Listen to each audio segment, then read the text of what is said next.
Hi, everybody. I'm Caleb Jones, and this is Unchained CEO.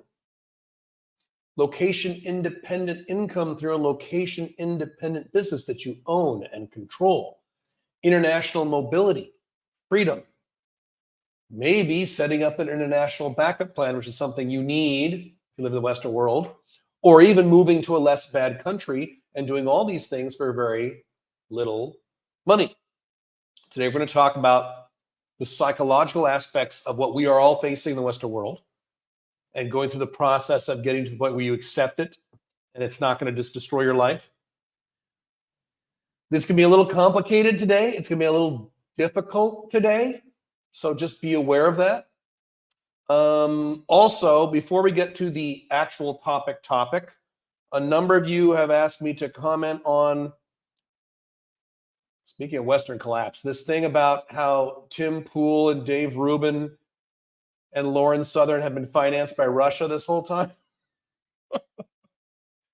I'll just comment on this briefly because I don't care and you shouldn't care. Really quick, Dave Rubin, I've said this before, is a liar. Dave Rubin is terrible. He doesn't believe what he says. He really is a bullshit shill. There's a reason he's not allowed on the Joe Rogan podcast anymore, because he made a fool of himself when he talks about libertarianism.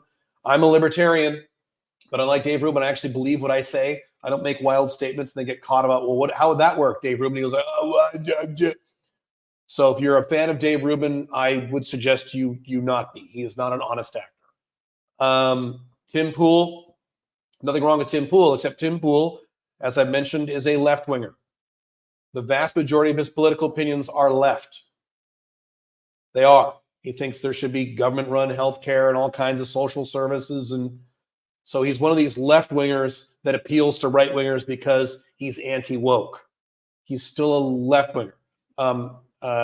Scott Adams in the same category. Scott Adams is an extreme Bernie Sanders left-winger, but all these Trump supporters worship him because he likes Trump, or at least he supports Trump.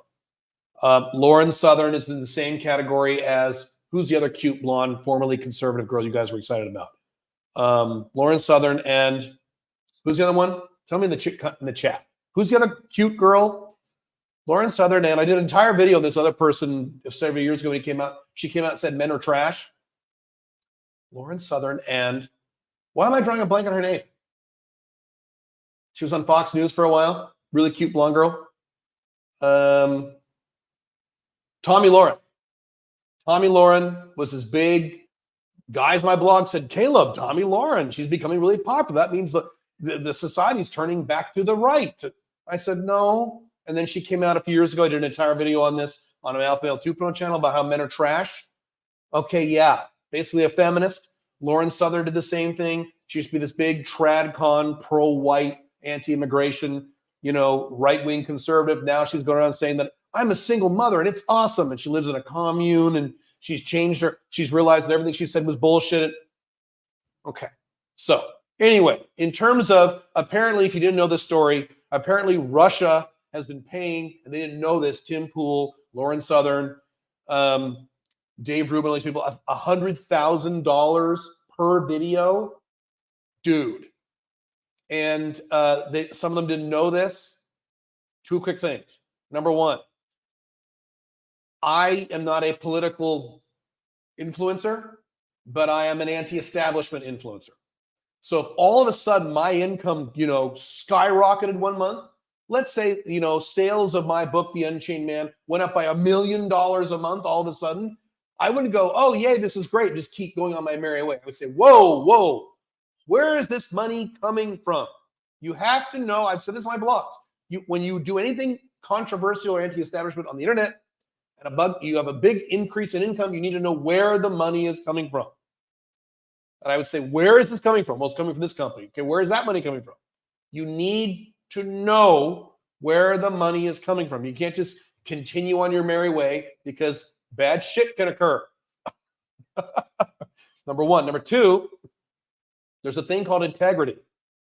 I could have several years ago, I said this on my blogs, back in 2016, when the Donald Trump, Hillary Clinton thing took over the United States, I could have done a Scott Adams I could have done that and just picked a side and just leaned 100% to the left or 100% to Trump. And I would have quadrupled my audience, probably quadrupled my online income. Easy. Could have done that, no problem. Didn't do that because I have something called integrity and I have to remain objective. So you have that too. You have to know where the money is coming from and you can't let the money influence you, which I understand is hard. I understand it's difficult, but you got to do it. Or else what the hell are you doing? So there you go. How are we doing on time? We're doing okay here? All right. Let me take a quick drink and we'll get started with our topic, which is, I'll review in a second. Hang on. My throat is a little dry today. I'm wondering if it's because of if you didn't know, if you don't live in South America, there are big, horrible, historically large wildfires going on in Bolivia and Brazil. And because of South America, they don't have the resources to solve these problems. So the smoke and the bullshit is blowing down south here to Paraguay. So the air quality is not good, which is kind of sad because I come to Paraguay to avoid the bad air quality that Dubai has in this time of year in the summer, to go outside and breathe nice air while Dubai sucks. And then Dubai will be back to normal when I go back. No, the air in Paraguay last few days has been worse than Dubai. Dubai in the summer, which is pretty bad. So there you go. So I'm going to be drinking a little more water than is typical. Today's topic is, well, let me answer a few quick questions. Are there any questions there? A few quick questions, and then we'll get. How do you differentiate between someone addressing the collapse versus someone who is just fear-mongering? Here's how I do it. If they give weird specifics. So there are many people who say, oh my God, the United States is collapsing. It's going to collapse next October. That's fear-mongering, because notice I never say this. Peter Schiff has been guilty of this. Doug Casey's been guilty of this. I like those guys, but a lot of other people have been guilty. Oh my God, next year we're all fucked. When they give weird specifics, or Donald Trump, some of you idiots said this in 2016, Hillary Clinton will be in prison within 6 months if Donald Trump is elected. What? That's bullshit. Notice I don't do this. The United States will collapse in your lifetime. That could be tomorrow. I don't think so. That could be 20 years from now. I don't know, but I know it'll happen in your life. But I don't give you dates. So that's one way to do it. Why is the U.S. military so aggressively fetishized in U.S. culture? Is this societal programming or something more intentional for the elites?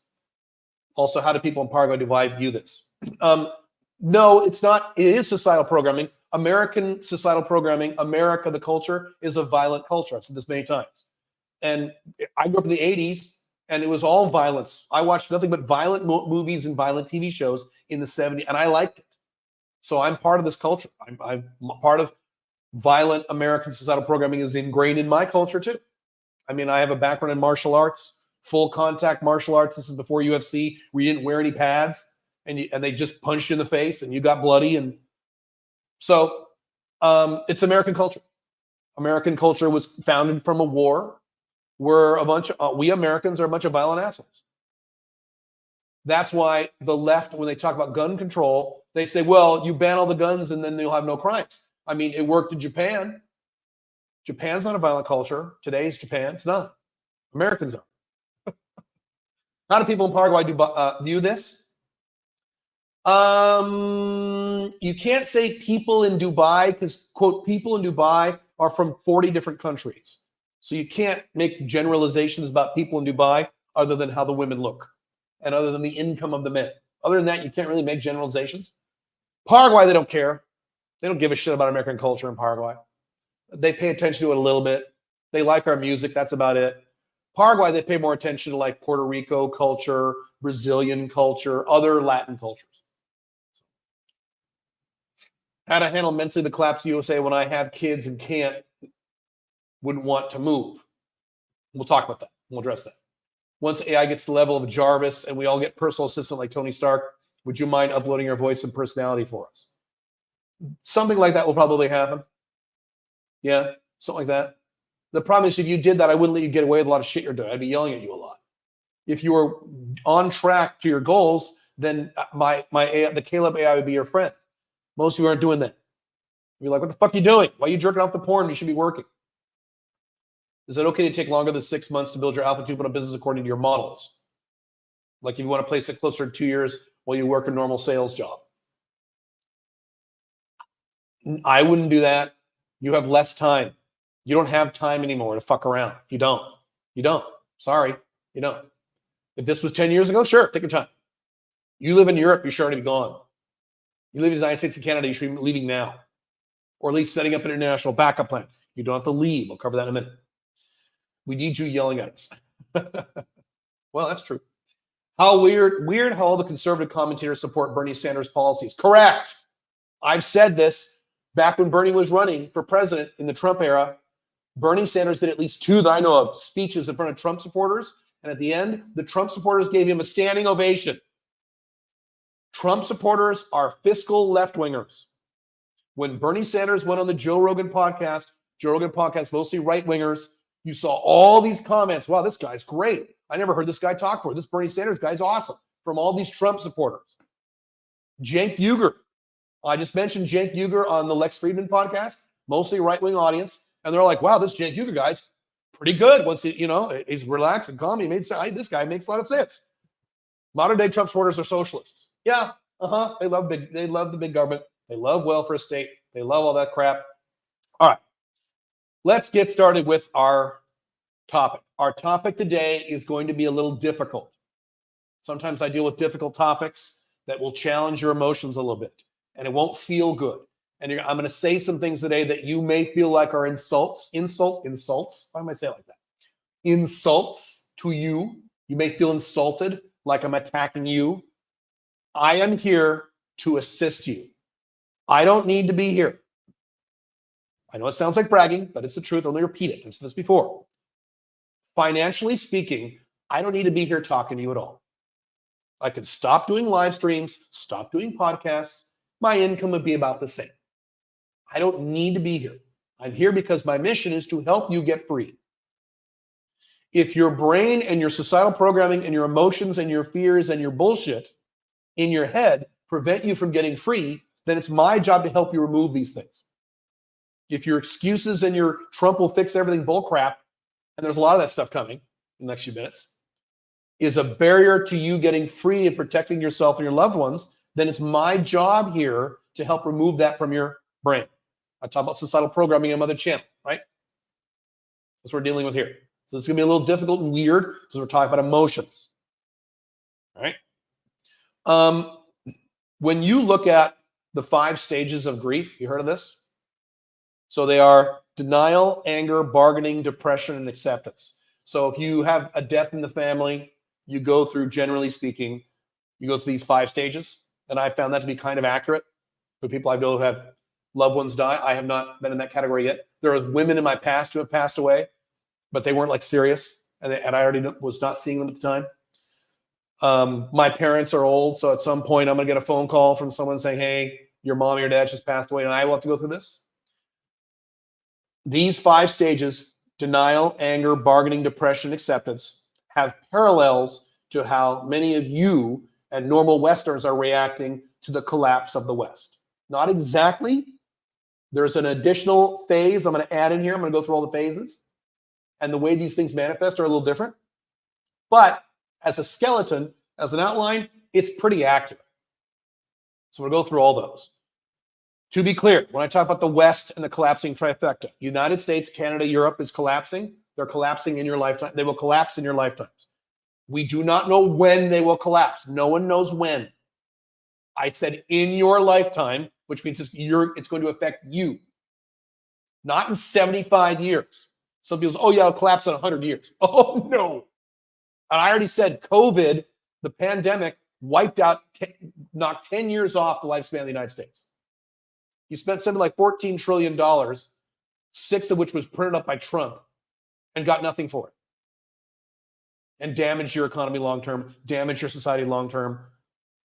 You have not yet felt the damage from what the pandemic did to your society. That's coming later. All this entire generation of little kids who have masks and could go to school, you don't know what's coming, okay? So no, it's not going to be in 45, 75, 100 plus years. It's going to happen in your lifetime.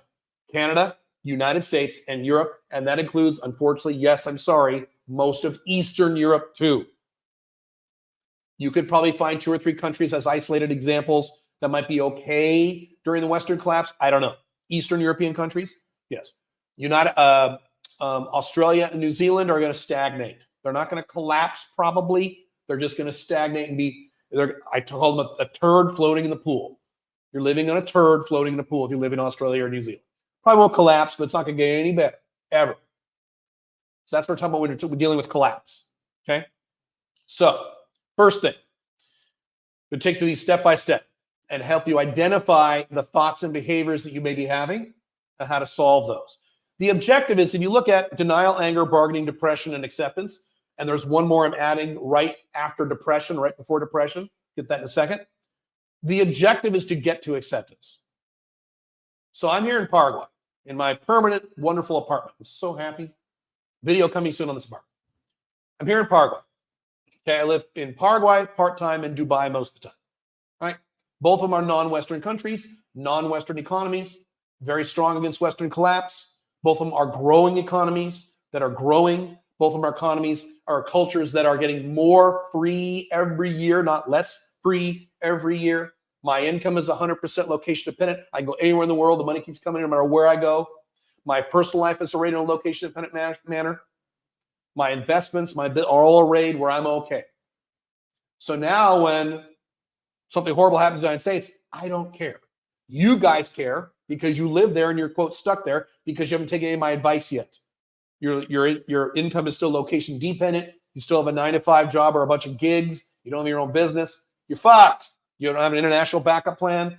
The next time the next pandemic comes around, or the next economic collapse, or the next terrorist attack, or the next war, you're all going to be fucked because you haven't taken my advice. A lot of you have taken my advice. Good on you. And you know this affects you emotionally less. But you have to get to the point emotionally to take action on these things. If you really think that Trump is going to fix everything, why would you bother to take any action on this stuff? Right? So you have to get to level 1 in terms of your emotions of accepting, and I'll go through very specifically what that means emotionally. Then you can take action on it. Then you're completely safe. Then you're completely emotionally relaxed. I have a book coming up, a new book, probably around December, where I go into detail about the specific numbers and objectives you hit in your life to protect yourself against what's coming. A, Western collapse. B, the AI bloodbath, which I've already talked about in prior podcasts. 10 years of bloodbath when everyone loses their fucking jobs and before they figure it out. All right. So I'm going to go through the process here, the stages, and this is the order in which they begin. So stage 1 is denial. So this is in terms of Western collapse. Who is in a state of denial? These are people who are mostly dumb and or uninformed. People in denial about this. So the perfect example is the example I've given many times of people in denial is they will hear the United States is collapsing, Canada's collapsing, the UK is collapsing, whatever country they live in. They'll hear it from a friend or they'll see it on the internet or someone like me will say it. I know the only one saying this, right? And they go, collapsing? What do you mean? And they look out their window. They don't do any research or analysis. They just look out their window and they look out their window. So you can see my window right here if you watch the video version of this, right? Lighting's not that great today. I apologize. There's my window. Okay. I don't live in the West. This is not a good analysis. Let's say I live in the United States. They look out their window and they say, well, I don't see any tanks blowing up buildings. I don't see any riots. Now, some of you do see riots, don't you, UK people? Don't you? Don't you, Portland people? So some of you do see that. But most of you, you look out, I don't see any riots. I don't see a bunch of homeless people unless you live on the West Coast of the United States, and that's all you see. But a lot of people look out. I don't see homeless people. I don't see any drug addicts on the street. I don't see a bunch of poor people. I don't see any rioters or looters. Looks fine. What collapse? What are you talking about? That's denial. No data, no research, no awareness. They just look out their window and they say, what's this like? I've talked to these people before, right? Here's another great example of people in denial. This usually applies to Americans. I haven't seen other countries outside of America use this excuse, but I see a lot of Americans do this. America's collapsing. Well, I live in Texas. I'll be fine. America's collapsing. I'm not collapsing. I live in Florida. It's usually Texas or Florida. Many of you have said this to me on the comments and emails and posts. I live in Florida. Everything will be perfect. I live in Miami. I've had people say this. Well, Caleb, I used to live in Portland, Oregon before I left to collapse in USA. Well, Caleb, you live in Portland. Well, of course you think it's collapsing. Portland's collapsing. It's a shithole. I live in Miami. Everything's perfect here. We're not going to have problems here. Caleb, I live in Austin, Texas. Everything's perfect here. Everything's fine. Pure denial. You are using what I've started to call Peter Zeihan logic. Peter Zeihan logic is the entire United States collapses economically, culturally, what have you, but for some magical reason, Florida and Texas are fine. All the states around them collapse, but Florida's fine because it's Florida, and Texas is fine because it's Texas. We don't have that woke shit in Texas. Does that make any sense to you at all? The reason I call it Peter Zeihan logic is Peter Zeihan says that about France. He says most of Western Europe is just going to completely collapse, but France, right in the middle of Western Europe, will be just fine. How does that work economically? How to explain? No, it's not how this works. I'm sorry. Plus, I have said on videos on this YouTube channel, and I'm going to analyze this again after the presidential election. Arizona used to be a right-wing state. Now it's left. Both Florida and Texas used to be right-wing states. Now they are what they call purple states, between left and right. Biden lost the election to Trump in Texas by like 2%, dude. It's not like everyone in Texas votes for Trump and Democrats. No. Every year this gets worse. This year, they're already saying Texas and Florida could change into what they call blue states, which means Democrat left-wing states. Watch what happens this election. Then we're going to say, you guys in Florida, Texas, and a few other places I'm forgetting. If you live in Florida or Texas, you're fucked. Now, I'm not talking about this logistically. I'm talking about emotionally. Well, I live here. I'm okay. I live in this country, but I live here. I'm okay. That's denied. A rational person with the facts and data would never say something like this, who has accepted emotionally what's happening to their country. Another example is, few of you have said this. I've seen people on the internet saying this. Well, AI is going to fix it. AI is going to fix it. Yeah, it's collapsing right now, but in 5 years, 10 years, AI is going to take everything over and improve productivity, and it's going to make this prosperous world, and everything will be fine. A, probably not. B, do you want to bet your life on that? I've mentioned this before in my blogs for years because I've said there could be the only thing that could prevent Western collapse is some kind of technological revolution. I've said this many times, not AI, but other things. Do you want to bet your life on this? I don't. This is another form of denial. I'll do nothing because AI will fix everything. You know that for sure? Really? And then you don't think AI will make anything worse? I'm here in Paraguay. AI takes over the world, the Western world. AI be like, or Paraguay, they're like, fuck you. All you guys were scared about the Great Reset. And they said the Great Reset, you know, every country needs to have all electric vehicles by 2030, whatever it was. Countries like Paraguay, Colombia, they say, fuck you. I'm not doing that. Now, countries in Western Europe, woke countries go, oh, yeah. Not all countries are the same. Not all countries have the same infrastructure. Not all countries want the same things. Here's another excuse for deniers.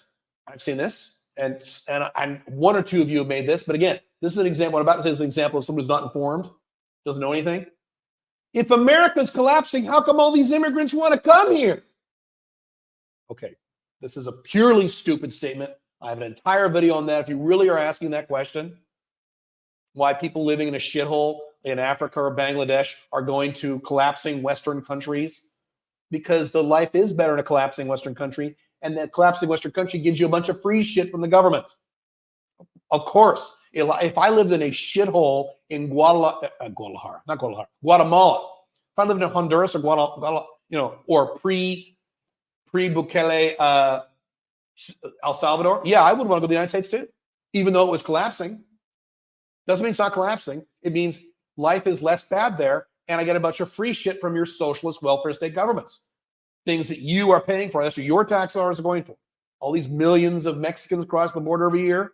All these millions of Africans and Muslims cross your borders. If you live in the collapsing Western Europe, that's why they want to come there. But again, the fact that someone says, well, why is this collapsing? How come everyone wants to come here? That doesn't make any sense.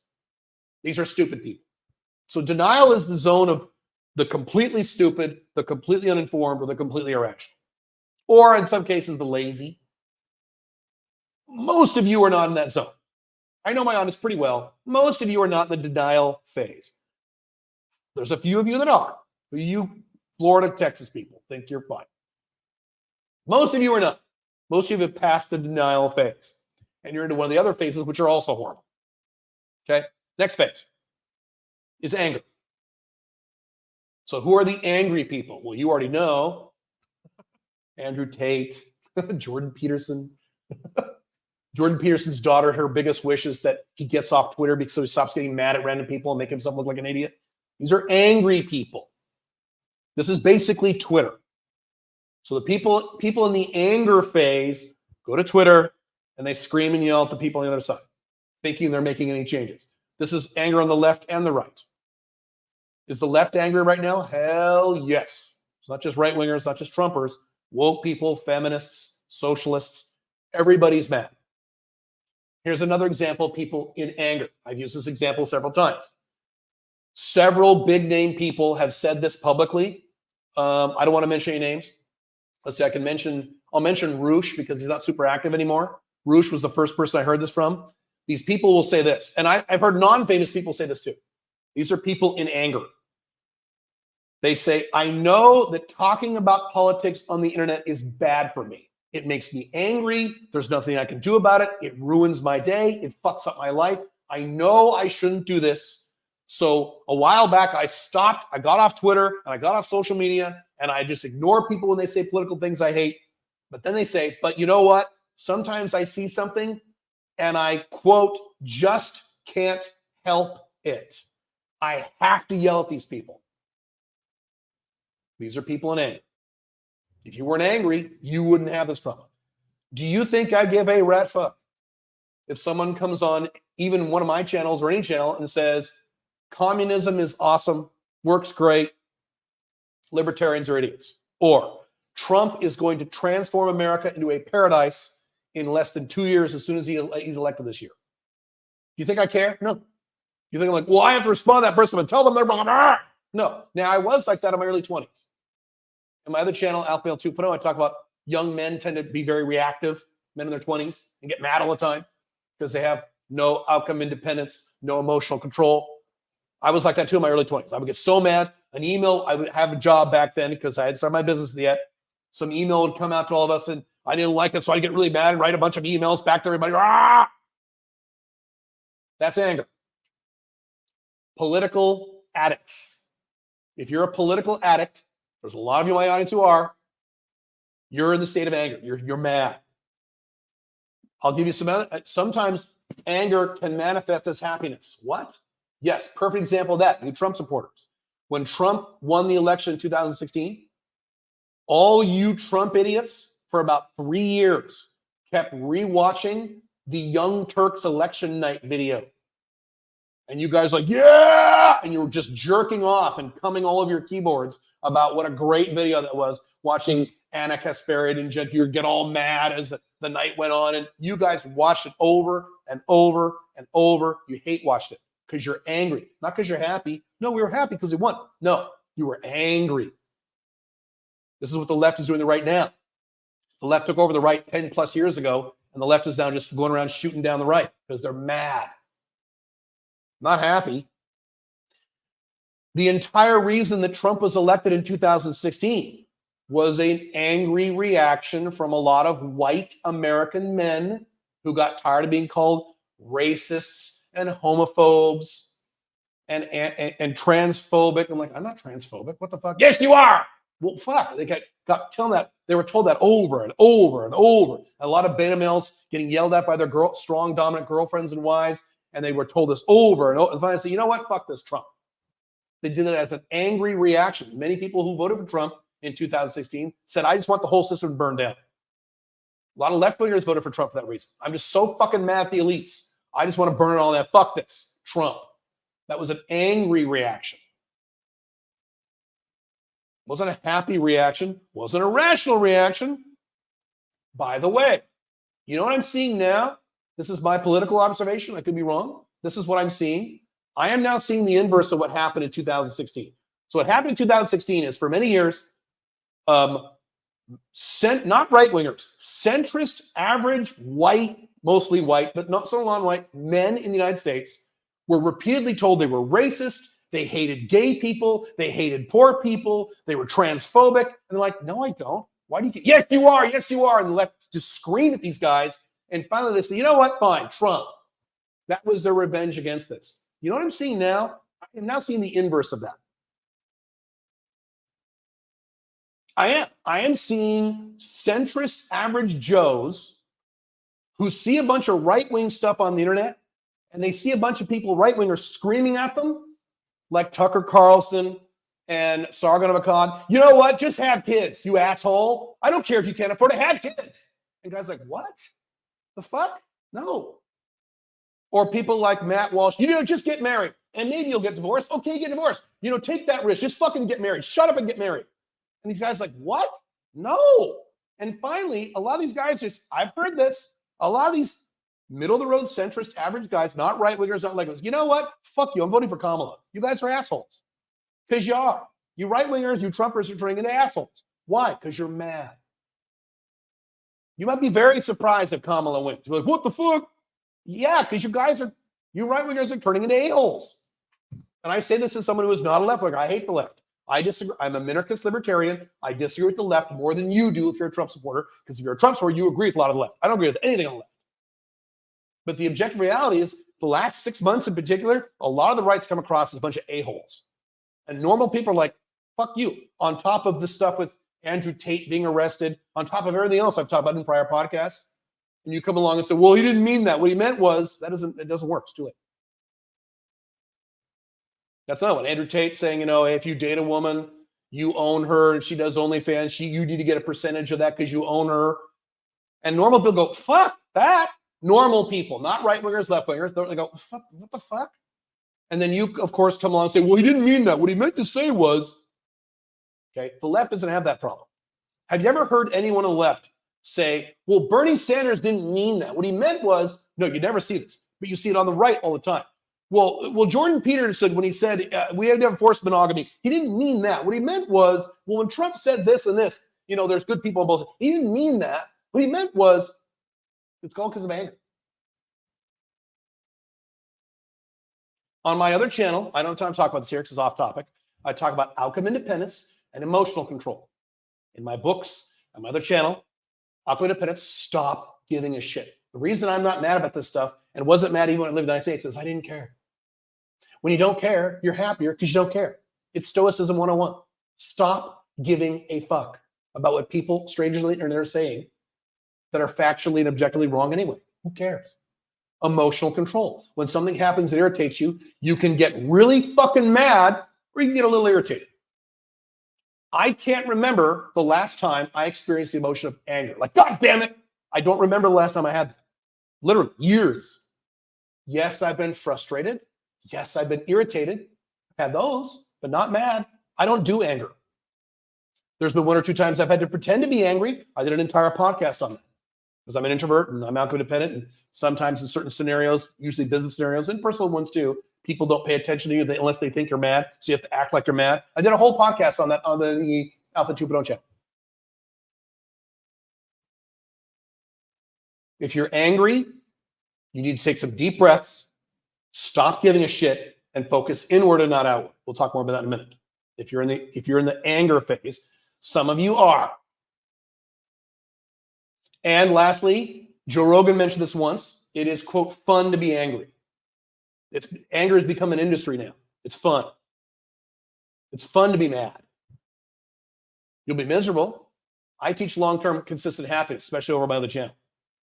And to me, Unchained CEO is under the umbrella of another thing called Alpha Male 2.0, which applies to the two, long-term consistent happiness. You can't be happy and mad at the same time. Okay? And you can probably tell by looking at me, do I look like an angry person? Even when I yell at you guys, do I look like I'm an angry guy? You watch someone else like Jordan Peterson, Andrew Tate, nothing against these people. Sargon of Akkad, nothing against these people. These look like happy guys to you, or look like kind of mad, angry guys? Now, as I've said many times, it's your life. If you choose to be angry, if you understand anger is bad, anger is going to give me a heart attack, anger is going to make my life worse, but I don't care. Great, go be angry. I don't know why you're here. I'm teaching the opposite. I'm teaching happiness, long-term consistent happiness, not just happiness because your guy just won the presidential election, your country's still fucked, for example. Talk more about that. Okay? Yeah. All right. The next phase is, oh, this one's bad. This one's the hardest one for me because it's so irrational. The next phase of grief we go through, or you go through, or many of us going through in terms of Western collapse, is bargaining. So we had, what was the first one? I already forgot. Denial, anger, then we go into bargaining. Bargaining. How does bargaining work in terms of Western collapse? These are people who think they can, who understand the collapse, that there is a collapse occurring. They're not in denial. And they've graduated from anger. They're not in anger. They're not mad about it all the time. They're not in denial. They see it happening. How can you deny the United States or the UK in particular are not collapsing right now? But we already talked about that. These are people who think they can initiate social changes to avert collapse. What are social changes? Things like voting. They still think voting works. Things like doing a protest. They still think protesting works. Things like, people don't do this anymore now. I guess they do. Writing your congressman, or the non-American equivalent of that, what that would be. Well, if they get a lot of emails, then maybe they'll change their mind, change the law, because I think they won't get reelected. As I've been discussing for 10 plus years, voting, protesting, writing your congressman are no longer systems that work. They did work a very long time ago, and I'm talking 30, 40 plus years ago. When I was a little boy, they worked, kind of. They don't work anymore. You guys elected Donald Trump, you Americans. You said he would make America great again. You said he would lock her up, throw her in jail, Hillary Clinton. You said he would build a wall. You said he would bring the manufacturing jobs back. Did he do any of these things? No. Matter of fact, all these things got worse. The number of foreign born under Donald Trump when he left office was higher than when he came into office. Go watch my video analysis I did after Trump left office on how he failed on every point he made. Voting doesn't work. Protesting. Here's my standard spiel on that, because we have another protest coming up. This Eric Weinstein protest they're doing in Washington, D.C. Okay. In the early 2000s, you had the WTO protests. Those of you who are old enough to remember this. They protested. It was a bunch of left-wingers who protested WTO. Since that protest, the WTO has more power and authority over the world than it did before that protest. So not only the protest did not work, it got all worse despite the protest. A few years later, you had the left wing come back again with the Occupy Wall Street protests, protesting the big banks. Did that work? The banks have more power, more money, and are now even more indebted, more systemic problems than they were after the Occupy Wall Street protests. So not only did it not work, it got worse. Then you right-wingers that did the Tea Party protests, trying to make government smaller and more freedom. You now have a bigger government, more powerful government, and far less freedom than you ever had after the Tea Party protests. So not only did it not work, it got worse. You could argue that Donald Trump, the election of Donald Trump, was a protest. Did that work? No. Protesting doesn't work. And this is the left and the right. You've got the right wing who thinks they can protest in Washington and we're going to take our country back. And then you got, Antifa and all these people think they can fight against the corporate elites by hitting people with bike locks. Protesting doesn't work. Violent protesting or nonviolent protesting, it doesn't work. You now have this Eric Weinstein protest they're doing in Washington, D.C. in November or something. It's not going to work. This is a giant waste of time. This is just a way to vent emotions and be part of a group and for a few people to bolster their brands. Good business decision. It's not going to work. And if you are in the bargaining phase, you think, well, yeah, it's collapsing, but if we just do this, then we could turn our country around. Woo! No. Here's the biggest example of bargaining. Many of you in my audience are in this category. Get ready. those of you who say, and many of you have said this, many of you told me this back in 2016, many of you are telling me this now.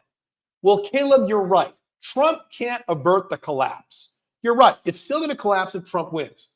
But Trump will delay the collapse. See, it'll happen faster under Kamala. Under Trump, it'll happen slower.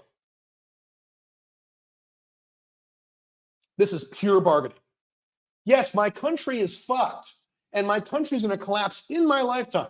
But I'm not going to do anything except vote for Trump, because instead of, it'll happen a little slower. You know what I'm going to start saying to those people? Because a lot of you are in this category. Many of you have told me this, haven't you? Whenever from now on, someone says between now and November or whenever, okay, yeah, Trump won't prevent the collapse, but he'll delay it. Kamala will be faster. So here's my response to that. Okay, great. Once you're done voting for Trump, when are you leaving the United States? You just said the United States is going to collapse in your lifetime under Trump. So when are you leaving?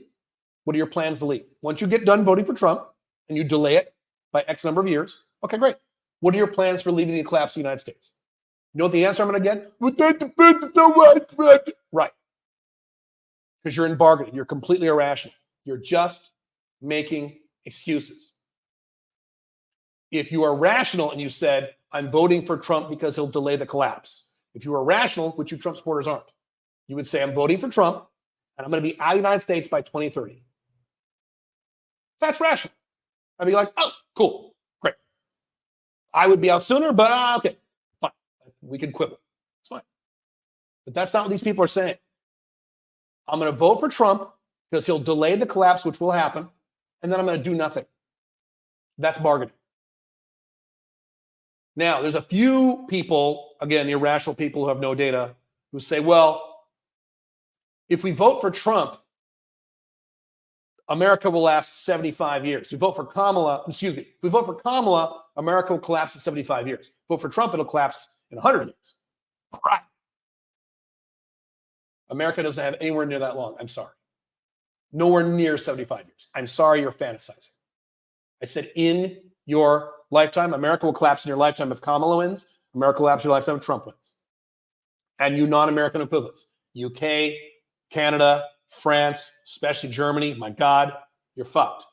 Bargaining is a phase where I believe your irrationality is the highest. Because when you're angry, you are irrational, but your brain is shut off. So that's one thing. Bargaining, you're not angry. You're saying, okay, so what we'll do is we'll do this and this and then turn our country around. Yeah. Voting doesn't work. Protests don't work. Running your congressman doesn't work. Bitching on the internet doesn't work. Starting a political podcast does not work.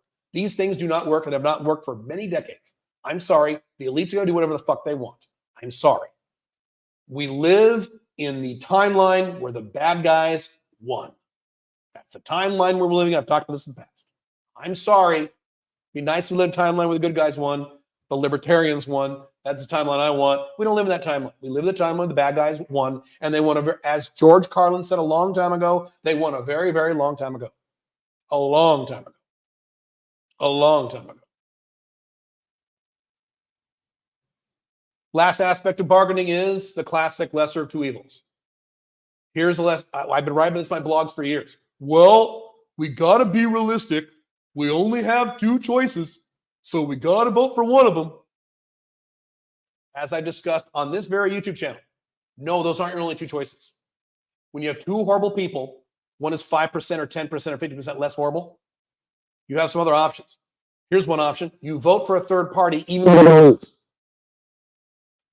Ross Perot in 1992 got 19% of the popular vote. He was on a Democrat or Republican. He was a third party.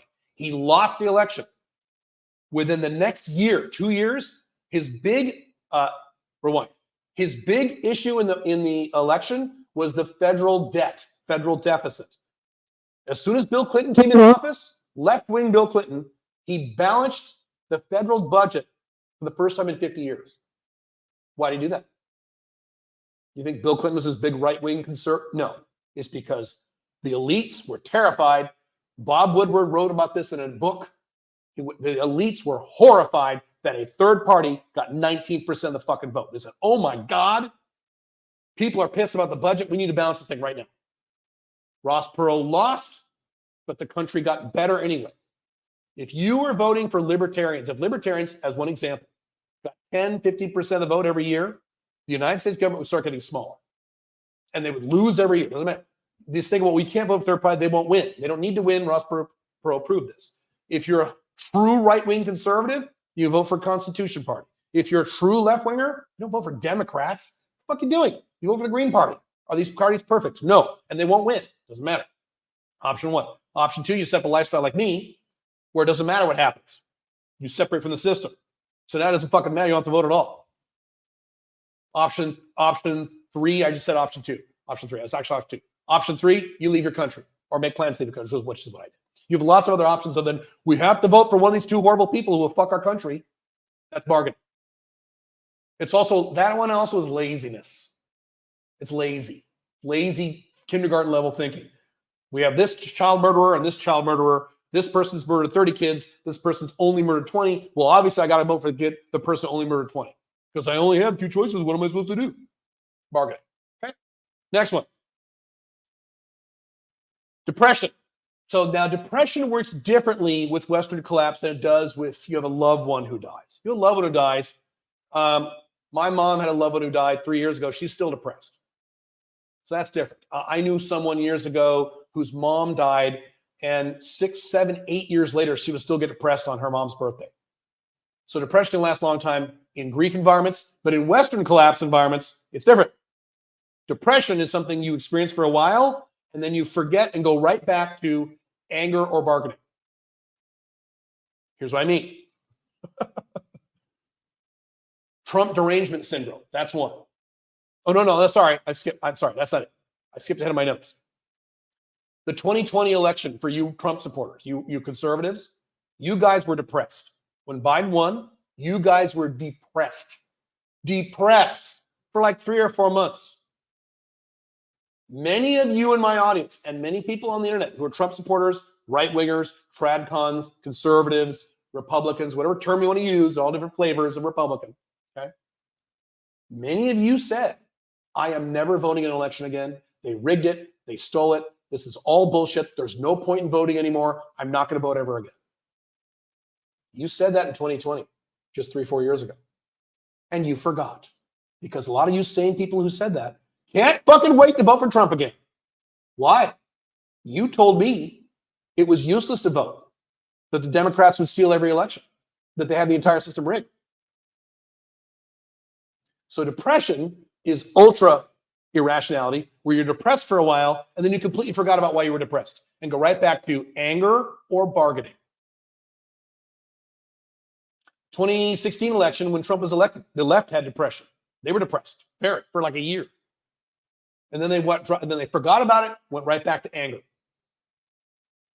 So depression in terms of this model is temporary, which is good, but the problem is you forgot why you were angry in the first place. Let me repeat. Many of you in my audience said you would never vote in another election ever again. And now you're going to vote again. How quickly you forget. See, there's a difference between you and me. I don't forget.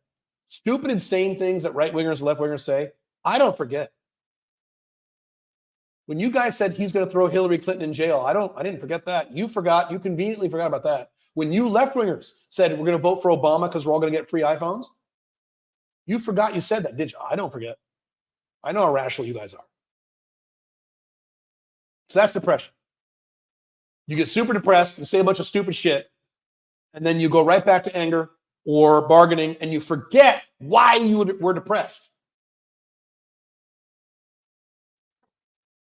If I had voted in an election that was tampered to the degree many of you right-wingers think it was, I disagree, by the way. There is all the usual election tampering, but not as bad as you guys said it was. But if I really thought that, you would never see me vote on anything ever again, and I'd get the fuck out of the country. Okay. Because I'm objective and I'm rational and I want to be happy. You see how this progression works? You see how the cause and effect works differently with me than a lot of you, or maybe a lot of people you know. There's a cause and effect, but the effect is very different because my priorities are different. I want to be happy and free. I don't need my country that I happen to have been born into free. That's really complicated. At this point, impossible for most Western countries. All Western countries, actually. I want me to be free. We'll cover that in a minute. Me and my loved ones. I can do that. I already did it. Many of you have done it. Many of you are working on it. You're almost there. Love you guys. And a lot of you women are doing this. A lot of women in the Unchained CEO audience. Some of you women are doing this. Great. Love it. You're my favorite women. Awesome. All right. After depression, you have acceptance. However, there is another category that applies to Western collapse. in between depression and acceptance. So I'm adding a new one, a sixth one. This one's called insanity. This is when you completely lose your fucking mind. There's a percentage of the American population, the Canadian population, Western European population, certainly the Australian population, my God, who are in a state of insanity. Trump derangement syndrome on the left. That's a form of insanity. You've seen many people do this. And by the way, insanity has nothing to do with how smart you are. Intelligence and irrationality are two separate things. I have known a lot of people throughout my life, going back to when I was in high school, who are very smart, very well educated, very knowledgeable, who are completely insane. People think if you're smart, you're rational. No. So Trump derangement syndrome, you say Trump and these left-wingers lose their minds and they say all this insane shit and do all this insane shit just because they don't like Trump. They're completely insane. And I've seen this, you've seen this since 2014. No. When did the election actually start? 2015? 2015. Certainly since the early 2016. Haven't you? With the left. On the right. Here's the example of insanity on the right. I had a bunch of people in my blogs, and so I know that a percentage of you are in insanity. People on the right who think that 100% of everything the mainstream media reports is false. Everything they say. Now, is the mainstream media liars? Yes. Of course they are. Are they biased? Totally. Are they totally corrupt? Absolutely. 100% of everything they say is a lie? No. And if you think that, and there are some of you right-wingers, extreme right-wingers who think that, you're insane. Sorry, you're insane. You're not thinking clearly. Another one on the left and the right, and I can't go into detail about this because I don't know what the rules are about YouTube. Anti-Semitism. Blaming everything on the Jews or everything on Israel. Everything. Could you point at some problems? Sure. Everything? Bill Gates isn't a Jew. Larry Ellison isn't a Jew. Warren Buffett's not a Jew. Last time I checked. All these billionaires in power aren't Jews, right? You know, the rise of feminism in the 1970s, that was because of Jews? What? No. There are some of you, or not, maybe not some of you, but people out in the world who you say the word Jew and they lose their minds because they're insane. I'm not saying 0%. We're going back to 100% again. Okay? That's another example of insanity. It's between depression and acceptance. You've just lost your fucking mind. And frankly, I think once you're at a point of insanity, you can't get out of it. I haven't seen anyone in a state of insanity leave it. People who have Trump derangement syndrome still have it. And you can sit there and get facts and data and they still have it. People who think the mainstream media are, lying about 100% of everything, or every problem in the universe was because of Jewish people. You can't sit down and explain it to them. That's how they are. So it's one of the only phases that I've seen you can't leave. All right. Stage 5, even though in my case it's stage 6, is acceptance. Acceptance does not mean that you've accepted your country is collapsing. You can accept your country is collapsing and be in anger, denial, or insanity. So it's not enough to just say, yeah, it's collapsing. Not in denial. You can't be in denial. You can be in anger, bargaining, or insanity. Denial means you haven't accepted. So that's not enough to just accept, yeah, Caleb's right, America's probably collapsing. Yeah, that's not enough. You can still be in all those other phases which are completely unhappy. Okay? Acceptance means you accept 3 things. All 3, not just one of the 3 or 2 of the 3, all three, when you accept all three of these things emotionally, which took me a while to accept, but I'll go through my journey in a second, then you're at a point of acceptance.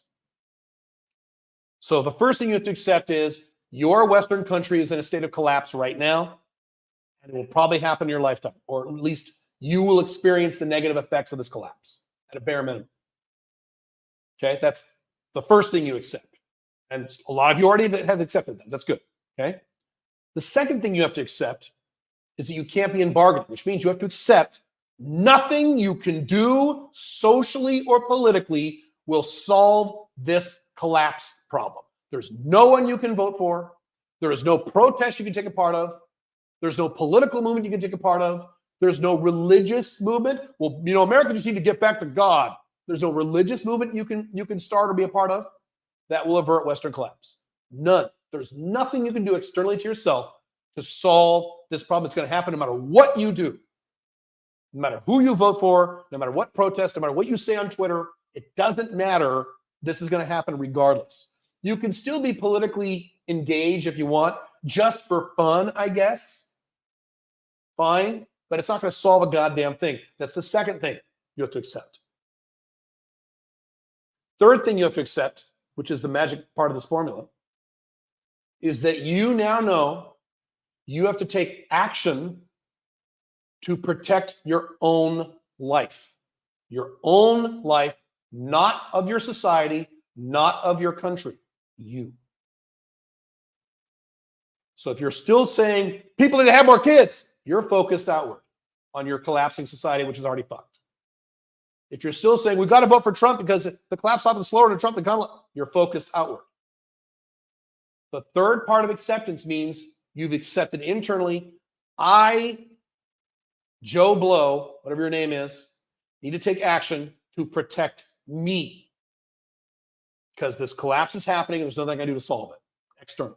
So I have to take action on myself to protect me and, for a few of you, your key loved ones. I define your key loved ones as your spouse if you have one. Most of you don't. And small children if you have them. Most of you don't have those either. Some of you do. So if you have a spouse, I have a spouse. Small kids, not kids who are 22. Small children, you need to protect them too. Spouse and small children, then.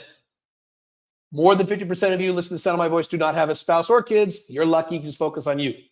Deal with spouse and kids later when you are settled in a more stable country. Okay? What does protecting yourself mean? Everything I talk about. Step one, starting your own location-independent Alpha 2.0 company, ideally as a coach, consultant, or service provider. Ideally, you don't have to, but that's ideal.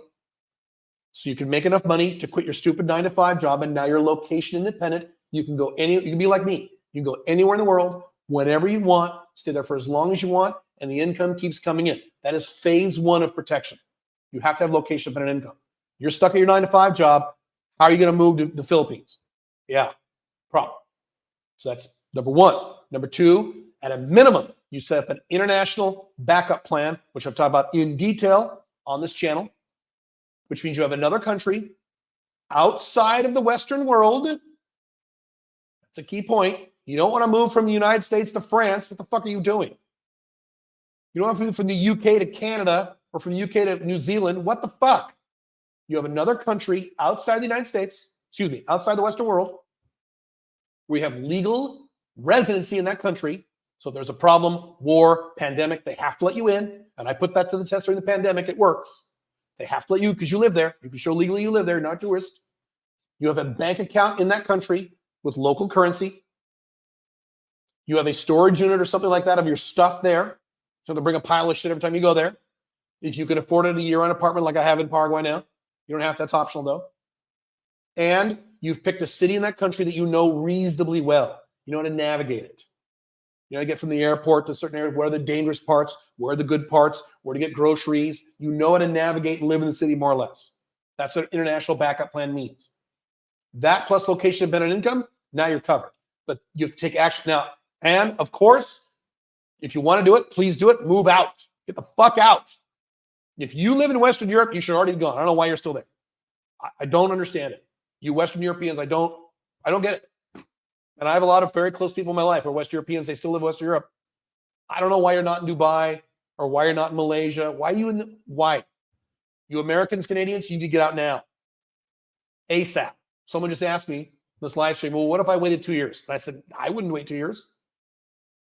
That's what taking action on yourself means. And yes, you can do this with small children. A lot of people have. It's more complicated with small kids. I understand. I've addressed that too. That's what acceptance means. Collapse is happening. I can't fix it externally. I need to take action to protect me. Me. Now, here's the thing. I mentioned this. Once you're holed up in another country that is not going to be affected or as affected by Western collapse, if you still want to try to save America, go ahead. Try to save America living here in Paraguay. Now you're covered. So if America collapses, you're okay. I live here in Paraguay, and I've said 10,000 times, or a blog article about this a few weeks ago. If America collapsed tomorrow morning, no one in Paraguay even notice a difference. Wouldn't even notice. I live in Dubai. If America collapsed tomorrow, Dubai would have some problems for about 2 or 3 years, and then it'd be okay. Whereas if you live in America, Canada, Western Europe, most of Eastern Europe, you're fucked. That's what acceptance means. You don't just accept that it's collapsing. You can accept that it's collapsing and still be in anger, bargaining, depression, or insanity. That's not enough. Acceptance means it's collapsing. There's nothing you can do to fix externally. You need to take action yourself. That's the progression you need to make. How do you get there? Why do you live? This gets into deep topics, and I can't go into detail about this. How are we doing on time? Doing okay. One more thing, and I'll answer questions. Why do you live? Do you live to be angry? Is that why God put you on this earth? If you believe in God, I don't believe in I don't believe in the Judeo-Christian God. That's societal programming. But I do believe likely in creator or creators. Were you put here to be angry about politics and about your collapsing country? Is that why you were put here to live?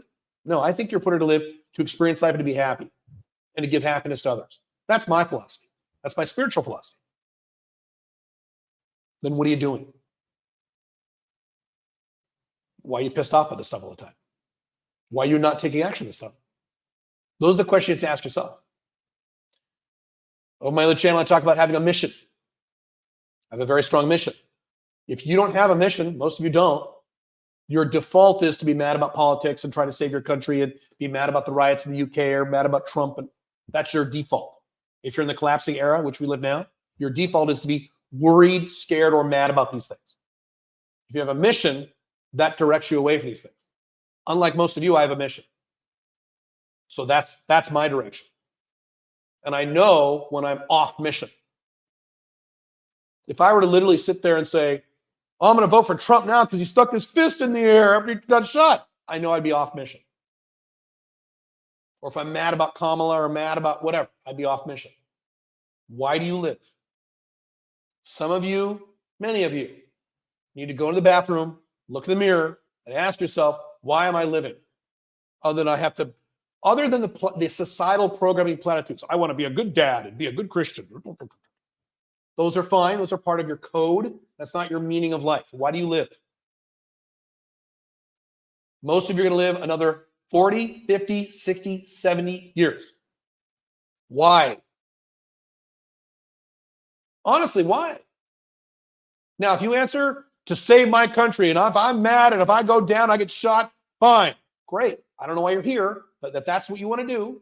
Some of you told me about Andrew Tate. You understand? Andrew Tate's mad all the time that he's a warrior and he doesn't care if he goes to jail because his goal is to save the world. And if he goes to jail, he doesn't care. If he gets shot, he doesn't care. Okay, if you want to be like that, I'm an individualist. Go ahead. Not sure why you're here. You're in the exact wrong place if that's really your attitude. But if that's what you decide, great. Go with God. Don't watch my content anymore. I don't know what the hell you're doing here. But most of you are going to say, because I want to be happy. I want to live a good life. And if you want kids someday or have kids now, that. You want to be an angry father or mother the rest of your life? Or you want to live a fulfilled life?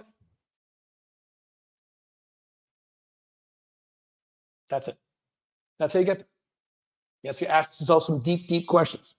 I've told this story before. when I was, mid-20s, right before I went full-time with my business, my last job was working at Nike corporate headquarters in Beaverton, Oregon.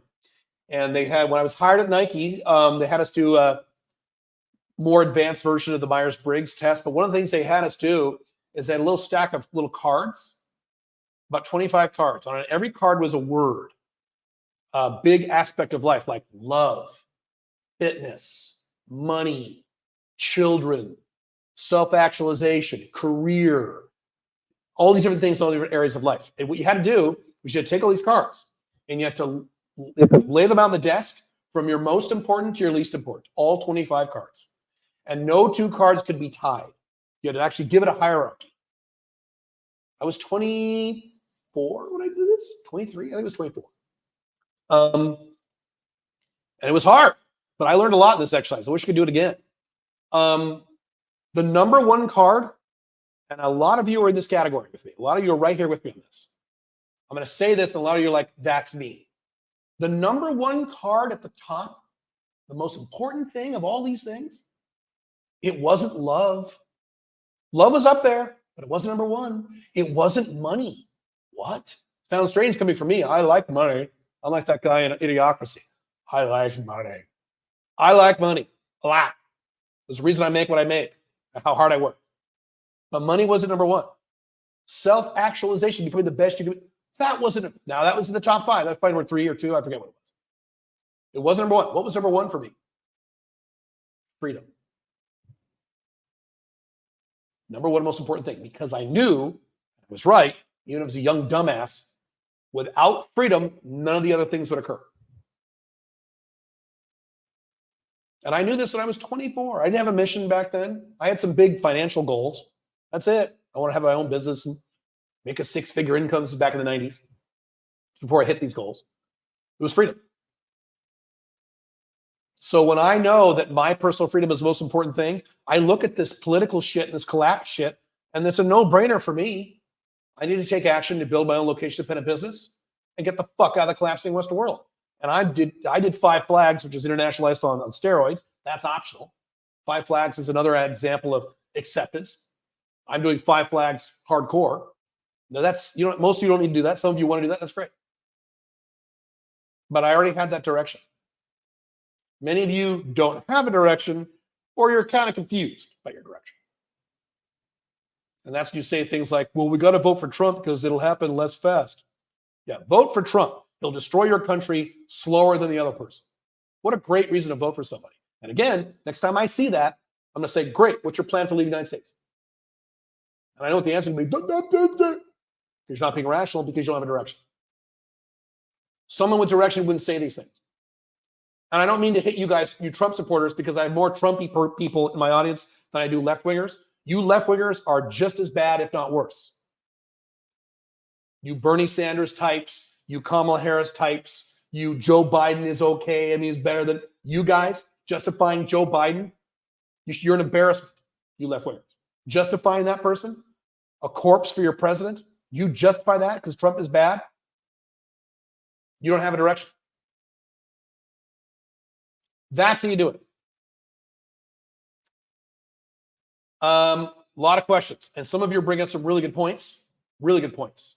I've been glancing at the questions throughout this. You guys are really thinking, which is great. This is what I want from you guys, because that's what creates action, and that's what creates change in your life to set you free. One quick thing. Before that, I'm going to show you some quickie slides here. Hang on. I am doing an event that is a remote event. And there's a discount for this now. I've just added, this is new. If you didn't know about this.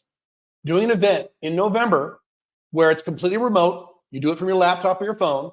It'll be a special live stream that I'm going to stream my whole life for 12 hours a day, 4 days in a row. And you will see everything I do. How I live my life, how I manage my time, how I manage my day, the companies I work in, my personal life, which I can't discuss on this particular channel. As in women, you will meet them. You will meet people I work with. You'll see my entire life. There's a few little things I can't show you for legal reasons, of course. But other than that, you will see everything. And you'll be able to ask me questions the entire 4 days. It's like 4 days of 12-hour day coaching from me. And my coaching's kind of expensive. This is the cheapest way to get it. This is happening in November. I'm also throwing in, if you sign up for this, a 2-hour business consultation with Billy, which would normally cost you more than $500. I'm throwing that in for free as a bonus. And you can use that anytime in the next 6 months. I'm also throwing in, if you sign up for this, a $1,000 credit if you decide to do the 90-day business builder. If you've already done business builder, you get a $1,000 credit for something else, anything else I sell. So it's almost like $1,000 off. Doing this in November. This was going to be $8,000. If you go to the original website, it was $8,000 because it was going to be in person. I made it remote. Now it's only $2,997. But I'm going to give you a discount on that right now. My team advised me to do this. $500 early bird discount. So it's $2,997. If you go to www.caleb.top/shadow, because you're going to shadow me for 4 days, go to that page. You put in the discount code November, just the word November in all lowercase. It's not case sensitive because that's when this happens in November. $500 off. However, this discount code expires September 21st. As the day of this recording, what is today's date? The 9th? You got about a week and a half left on this.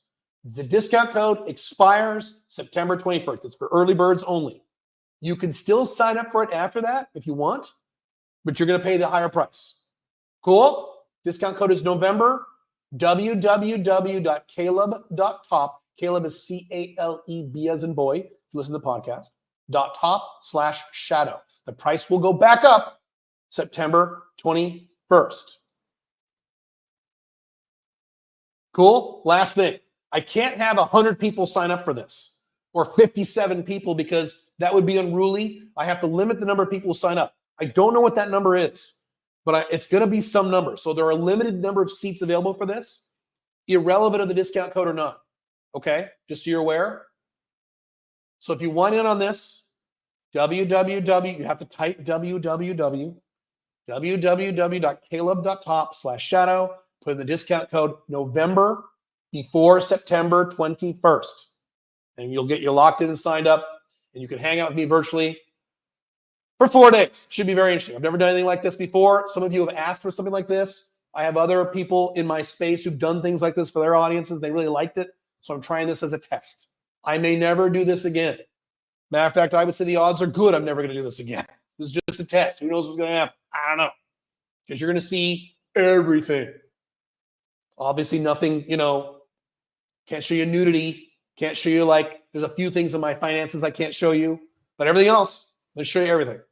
How I work, the spreadsheets I work on, how I manage my personal life. When I go to the gym, how I plan out my week, how I work all my companies.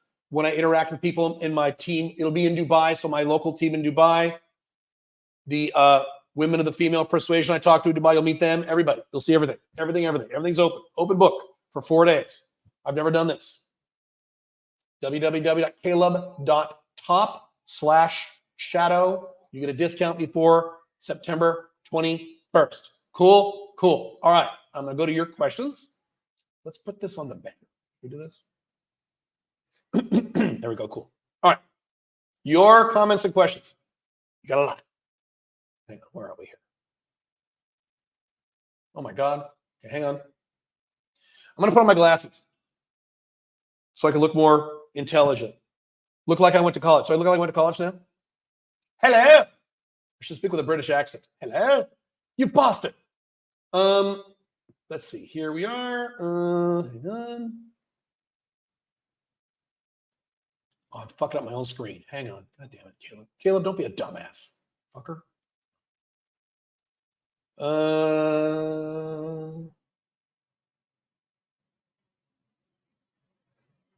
Are you aware of the Great Taking by Tom Webb? I am not. I've not heard of either one of those things. Don't know. Is Russia also in a state of collapse? Yes, but that is a very complicated answer. Russia is collapsing slower than the Western world and for completely different reasons in the Western world, other than birth rates. Russia's fucked on birth rates. But so yeah, the answer is yes, unfortunately. Did you watch Apple new event going on right now? Their AI will pretty much read your mind and make appointments for you automatically without you asking. How will this affect your IE business? Read your text. Oh, read your text and email. Well, here's what I've said. This is my standard same answer I've given 10,000 times. The initial AI stuff coming in the next few years is going to cause most people to lose their companies and lose their jobs. But people who already have infrastructure like me, it's going to benefit. I've already made a lot of money from AI tools that a typical 9-to-5 worker couldn't. So I'm already positioned to take advantage of the first years of AI. Yeah. So it's going to help people like me. It's kind of like tax AI in the next few years, not 10 years. That's different. The whole world changes. But AI in the next few years is kind of like tax cuts for the rich. So people like, which is what Trump did when he was president. Thank you, Trump. Trump cut my taxes because I make a lot of money compared to most people. Did he cut your taxes if you're a middle-class worker? No. Matter of fact, if you're divorced, you raise your taxes. So that's it. USA has $35 trillion in debt on a GDP of 22. Yeah, that's right. It's 129% debt to GDP ratio on a GDP of 22 trillion. Yes, running an additional 1 trillion annually. In 2033, the Social Security fund runs dry. Financial collapse couldn't be far behind. Yes, but it could collapse well before 2023. And on the other side of it, it could come up with a bunch of bullshit reasons on how to extend that. They could print more money. Okay, we're going to pay you Social Security now, but inflation is going to go sky high. I know a guy who owns a social media marketing agency, has clients from every industry. He makes $200,000 per month. Good. He didn't niche and he's killing it. Your thoughts? I never said it was not possible to make a lot of money by not niching. I said it's 10 times easier to get from zero to the money if you narrowly niche, and you will work less hours. So this guy had to work much harder for a longer period of time to get to his income because he wasn't niched, and it's higher risk.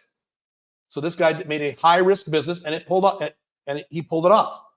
Bill Gates wasn't niched. Amazon, Jeff Bezos wasn't niched. They made it work. I'm not saying you can't make it work. I'm saying you shouldn't do it. I wouldn't do it. Some of you are asking women questions. I do not answer those on Unchained CEO podcasts. Join the podcast on Wednesday. My uncle wants to start a trucking company in Dubai. Would it be a good idea to start a regular business in Dubai as an excuse to leave the West and work on a location of business while working on that business? No, I think it's very stupid. Go to Dubai, start your own location-dependent business in Dubai. You're just making excuses, or your uncle is. No, that's dumb. Plus, I would not start a trucking company. AI will eliminate all truck drivers in the next 10 years or less. Yeah, you can move to Dubai right now and start a location-dependent business in Dubai. I moved to Dubai. I didn't start a location-dependent business in Dubai. Why? That's what all the Russian girls do in Dubai. They move to Dubai, they start beauty companies in Dubai. Do you think elitism or populism does a better job of protecting freedom? Populism always descends to communism, so populism is never a good idea long term. So I do not like populism. I don't like elitism. The least bad scenario is, as I've talked about my blogs, honest elitism. So an oligarchy, you can go read my whole series on if I designed my own country. It's an oligarchy, not a monarchy, not a dictatorship, an oligarchy full of a bunch of oligarchs who are assholes, and they're elites, and they're a-holes, but they're honest. They don't say, we're here for you. No, they say, look, we're the elites. We're better than you. Fuck you. We're going to stay in power the rest of our lives. That's why we're here. However, at the same time, we want this country to be the wealthiest country on earth based on its size. We want every person in this country to be making $100,000 a year, paying less than 5% taxes. We want that for you because if you all have that, we will make more money and get more power. No, you can't vote us out of office. Fuck you. We're the elites. That's honest elite. Instead of saying, like Hugo Chavez, I'm a horrible, brutal dictator, but I'm here for the little man. That's lying. You're lying. Or the United States, we're here for you. This is a democracy. You're lying. At what point in time in the U.S. can you say that the right wing was ahead on the culture war, or at least the same level as the left wing? When they were last there, the 80s. I grew up in the 80s where the right was in complete control. I mean, the left had to kowtow to the right back in the 80s when I grew up. It was the 80s. Early 90s. 90s is when it began to shift. I've talked about this in my books. I will vote and then leave. Great. That's fine. You're rational. I, for one, was planning on voting in Arizona, so it probably doesn't matter, correct? Yeah, that's the other thing. For you Americans, the vast majority of your votes don't fucking matter anyway. It's a stupid system. It's horrible. But still planning on leaving. It would be nice to not have the collapse happen before I leave the next couple of years. I don't think the collapse in the United States will happen in the next 2 years. A lot of horrible shit's going to happen. I think a lot of horrible shit's going to happen before November. Honestly, I think they're going to try to take another shot at Trump again or something. Let's see what happens between now and November. You get a free iPhone from the government, FYI. Correct, I know you can. These people are saying everyone in the United States would get a free iPhone if Obama was elected. Nice balcony. Thank you. It's my new apartment. My year-round permanent apartment. I'm sure you've seen the Yuri Bezmenov video. Yes, I have. He perfectly describes what's happening in the 80s. It's pretty eerie. I agree. Was here. Yep. What to do if you're new to Alpha 2.0 and you're at square one. It seems daunting to the point where you question whether or not to try it. You start with one thing you want to fix in your life, not the whole picture. Alpha Male 2.0 and Unchained involve lots of different pieces, don't they? It can be overwhelming. One thing. Is it your woman life that's driving you crazy? Is it your money you're driving you crazy? Is it you're stuck in your collapsing country? What is the one thing that's driving you the most mad? Focus on that thing first. Baby step it. If you want residency in another country to follow Alpha 2.0 models, but you love being close to family in the United States, what is the maximum you can visit the United States? 120 days per year. If you do foreign earned income exclusion with a, let's see, domicile, what do they call it? I'm drawing a blank. What's it called? Bona fide residence, which is what I did for a while. You can spend up to 3 months a year. 4 months a year in the U.S. Works fine. What if you don't have an online business? How can I leave the U.S.? Right. That's what I said. You don't need an online business. You need a location-independent business. You can have a location-independent business that's not online. I had one for years before COVID. Yeah, that's the problem. So either you live on savings or you go get a job in your new country. That's not horrible. And then you work on your Alpha 2.0 business on the side when you're at the new country. You do that. That's fine. If you're strictly secular in your beliefs, no spiritual beliefs, not religious, what form of your upcoming realization phase, what form does your upcoming realization phase take? Like something larger than yourself. You don't need, it's a good question. You don't need something larger than yourself. I have some spiritual beliefs. I'm not an atheist. I'm an agnostic. Religion is all BS. It's all a man-made societal program. But you don't need something bigger than yourself. Yourself is big enough. If you're agnostic, if you're a secular, you believe, and I believe this as well, when you die, there's no afterlife. Right? Right? Okay. That should terrify the fuck out of you. You should get to work. I only get to do this once. I've said this to myself over and over again for decades. Caleb, I only get to do this once. I only get to live this life once. Why would I not do the things I want to do? Instead of working some bullshit job I hate in some country that's collapsing. Why would I spend my one shot at life to do that? Your life is enough. You don't need something bigger than your life. Yeah, it helps if there's something bigger. It helps if your mission involves bigger things, but it doesn't have to. I've said in my books, your mission can be totally selfish. That's fine, as long as it comes from you, your core, your soul, which you don't believe in if you're secular, right? I don't believe in a soul either, just to be clear.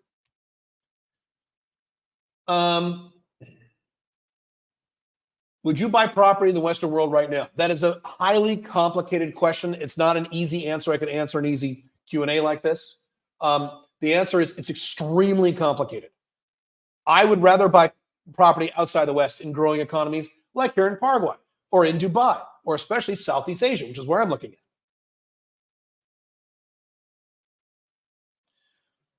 Is Uruguay great as a new haven from the collapse of the West? Yes. Uruguay is awesome.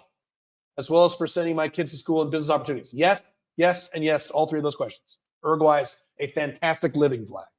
It's fantastic. Yep. In some cases, superior to Paraguay. Not as cheap as Paraguay, though. It's 1/4. Uruguay's 1/4 the price of the U.S. Paraguay's 1/8. Woohoo! This apartment is a nice, big, one-bedroom apartment in a new building in the nicest neighborhood in the entire country. Cost me $6,000 a year to rent this apartment year-round. In Dubai, my house in Dubai with Pink Firefly was $9,000 a month. Slight difference. If you can address having kids in the US and can't move per divorce decree. I have a blog article about that. Go to calebjones.com or alpha2.0.com, alpha20.com, I should say. I have an article on that. Read that article. There's no easy answers. You guys are the only ones who have a valid excuse. What I would do is I would spend several months abroad and get everything ready. As soon as my kid turned 18 or 15, whatever, get the fuck out. You don't have to sit in the United States for the next, 15 years because your kid is 5. You can still make things happen internationally. You can be gone a few months a year and still be a good dad. I've addressed that in detail in my blogs, in detail. There's something that can't talk about. In October, I will have more information on that question. Will there be replays on the total immersion streams? I haven't decided. I don't know the answer to that question. I don't know. You mean for people who buy it? Or you mean people to sell? I don't know. The answer, I think, is no. I don't think I'm going to do any replays. Or maybe just give replays. If I do them, just give replays. People will sign up. What you're thinking is, I don't want to do that. I want to buy the replays later. I'm not doing that. That I'm definitely not doing. I'm not going to sell the replays separately later. No, I am not doing that. Fuck no. There's shit out there. There'll be shit you see in that replays I don't want public. Is there a Chinese community in Paraguay? Asking for a friend. Not that I'm aware of. There is a Korean community here. There's a German community. There's a Dutch community. I'm going to one of their parties tomorrow. Chinese, no. Not that I'm aware of. Is Mexico a bad backup flag since their economy is so dependent on the U.S.? Complicated. Another complicated question. It can work depending on how you do it, how you play it. Complicated. Thoughts on Gen Z kids going to extreme lengths to do prank videos? I hate them. I hate these prank videos. I hate them. I think they're evil. They're wrong. I hate them. And, this is a generational thing. I'm an old man. I'm 52. I'm Generation X. So it's kind of like tattoos on women. I don't like tattoos on women. The only reason I don't like tattoos on women is because I was raised in the 80s when women didn't have tattoos. So that's what I'm used to. So if you're a Gen Z guy, do you mind tattoos on girls? No, you probably think they're hot because you were raised in an environment where everybody had tattoos, right? It's not right or wrong. Well, I think the prank videos are wrong because it's a mild form of assault, in my opinion. I mean, think about this. When someone goes, someone scares you, are you happy about that? Or you go, God damn it. It's not cool. Don't like them. Don't like them. Hate them. I meet people who think that the UK is great and a great place to live long term. What would you say to them? My guess is those are third worlders who just moved there. Because some people say that the US. I think the US is great. Did you just move to the US from Bangladesh? Yeah, how'd you know? So I have a feeling those are not, natives. Those are people who just moved there a few years ago. And if they're not, here's what you say. Great, show me the facts and data that show me the UK will be a great place to live over the next 25 years. Go ahead. I say this to people online. They talk about, I think the United States will be fine. Really? I've shown you my facts and data for decades. Not decades. About 15 years. Great. Show me your facts and data with sources, please, that say the United States is going to do just fine. Go ahead. And they go, dup, dup, dup. You mentioned that unlike in Europe, America will not become an Islamic country because we don't border them. Therefore, which ethnic group will become a majority in America in the future? Asians and Latins. Asians and Latins.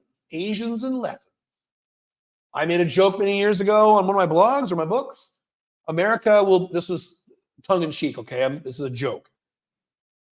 50 years from now, whatever, America will be this little tiny country, the size of Rhode Island, and it'll be surrounded by Chinese and Latin, Mexican countries that will also be bankrupt. Would you estimate the collapse will happen in 20 to 30 years? No, I don't have an estimate for the timing. It could be well before 20 years. America could collapse in 5. It could. Could. Don't think so. Well, I don't know. No, I don't have an estimate for the timing. It's not going to last past about 30 years. I've already said that. Yes. And if it was 30 years, pandemic, now it's 20. You used up 10 years of life with all the bullshit you guys did in the pandemic, which, by the way, you dumb fucks, most of it was done under Donald Trump. All you fuckers who got mad about vaccines and masks, that was all under Trump, who was supposed to make America great again. Oops. I travel a bit in South America and think Asia is a better choice for expats, even though most Americans, Canadians will still choose South America until they discover the East. That is mostly a matter of personal preference. That is not objective. What you're saying is you like Asia better. I love Asia. Are you kidding? Asia is my heart. My heart is in Hong Kong. So I'm here in Paraguay, but my heart is in Hong Kong. So I love Asia. So I agree with you. But I like South America too. But that's a matter of preference. There are some people who hate Asia. They can't stand it. There are some people who hate Latin America and they can't stand it. Great. Go where you like. I feel like we don't own any assets when the government can become desperate for money and flip and tax our wealth away. Not if you have assets in that country. If you're an American and you own residential real estate in Cambodia, how's the government of the United States going to take that away from you? Oops, can't. How about your Monero? Cryptocurrency? You own $1 million in Monero. How's the United States government going to take that away from you? See? So you got to think outside the box a little bit. Yes, if you have a savings account of US dollars in an American bank and a house in America, yes, the government can snap their fingers and take all those things from you. Correct. I don't have those things. Neither should you, long term. Anyway, that's why I'm only stacking crypto with my income from now on. There's not just crypto, but crypto's good. That's a good move. I agree with you. I have a lot of crypto. Not in you probably know this. Don't leave it in an exchange. Get it out of the exchange and put it in your own wallet. Crypto. Yeah, great. But you have foreign real estate, precious metals. You own $1 million in gold bullion in a vault in Singapore. How is the United States government going to come after that? How is someone going to sue you in the US and come after that? Yeah. Wink, wink. Yeah. Now you have to obey the laws. If you have to declare it, you declare it. How are they going to get it? Honestly, how are they going to get it? Yeah. This Italian girl I know moved to the UK and said it was her dream and thinks it right there tells you she's not being rational. It was her dream. And thinks it's a fantastic country. Is she beyond hope? You try to advise them it's a bad idea. No, you're not going to convince her. No, let her say, just say, okay, yeah. And then move out of the collapsing UK. What are your thoughts on Trump as a businessman before he went into politics? A lot of what he did I liked. Some of what he did I don't like. So it's a mixed bag. His work ethic is fantastic. His ability to make deals is fantastic.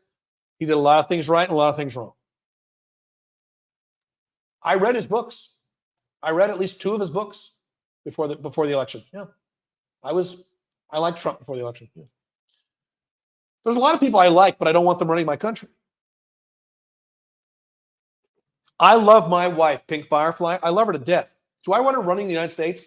No, I don't. Fuck no. But I love her. She's great. Smart, capable person. You want her running shit? No. I love you guys. Most of you I do not want running the United States. A lot of you make it a Christian theocracy. Okay, no, thank you. But I love you.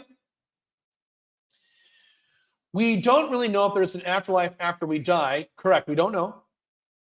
Which is all the more reason to start a new Alpha Male 2.0 business just in case. Correct. Yeah, you don't know. That's the thing about AI. You don't know. These guys think AI is going to save us. Do you know? How do you know for sure? You want to bet your whole entire future on that? I'm not. About the replays, I was asking for people to buy the program, not to make them available later.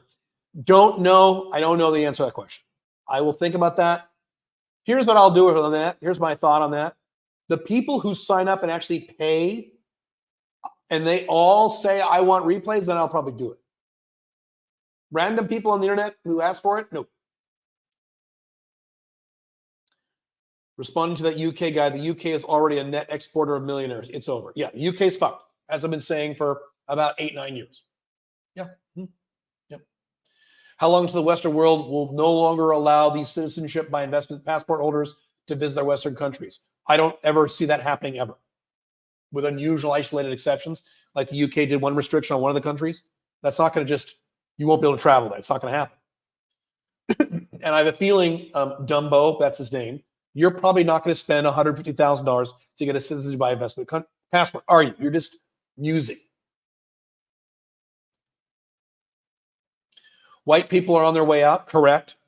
So it is reasonable to come to the conclusion that other ethnic groups such as Asian, Indian, Hispanic will also become the majority alongside black people. Yes, correct. Although, to be honest, Hispanic birth rates aren't that great. They're not collapsing into nothingness like white people. They're not that great. Asian is a mixed bag. Yes. But all that's, I've been saying that for 10 years. Yes. White people are going bye-bye. Yeah, that's right. The vast majority of new people coming into the earth are black Africans. I've shown you the stats of this for many, many times. Yeah. Mm-hmm. Yeah. Which is fine. Don't care. I'm outcome independent. If that makes you mad, you're outcome dependent. My son is black. I really don't care. I don't care about race. My son is black. My last girlfriend before my wife was Filipino, and she looked Japanese. My last FB before I left the United States was Mexican. I do not care about race. Don't care. Don't care. Don't care. Don't care. Don't care. Right wingers and left wingers make race too big of an issue. They're both guilty of it. The three dominant languages of the world will be Spanish, English, Spanish, and Mandarin. Not will be, they are. Those are the three dominant languages of the world. But since all of Europe will inevitably become Muslim, a fourth language such as Arabic can be added to the list. Yes. If I lived in Dubai, I do live in Dubai. If I had children today and I lived in Dubai, I would encourage them to learn Arabic. The smart people go to Dubai, I'm a dumbass, learn Arabic. Arabic is one of the languages of the future. Absolutely. Arabic, Mandarin, yeah, man. Mandarin's hard. Arabic's not that hard. Arabic's very beautiful. Yeah. I envy the people in Dubai who speak Arabic. You don't need Arabic to live in Dubai. Everyone speaks English, but it's just, you have a slight edge. You got an edge. If you know Arabic, yeah, it's cool. And if you convert to Islam, which I wouldn't do, they will teach you Arabic for free in Dubai. We'll talk about this. You convert to Islam in Dubai, they'll do it for free. They will teach you Arabic for free. I know people are doing it right now. Pretty cool. Wouldn't you agree that the Balkan countries in Europe that aren't part of the EU will be fine? No, because 100% of those fucking countries want to be part of the EU. 100% of these countries want to be part of the EU and are trying to be part of the EU. It's just a matter of fucking time. So no, I wouldn't agree. If you don't believe me, look it up. Pick your favorite country, go to Wikipedia, do a Control F search and type in EU, and you'll see they're trying to get in the EU. They're all trying to become EU members. They won't be importing all these third worlders and don't have a welfare state.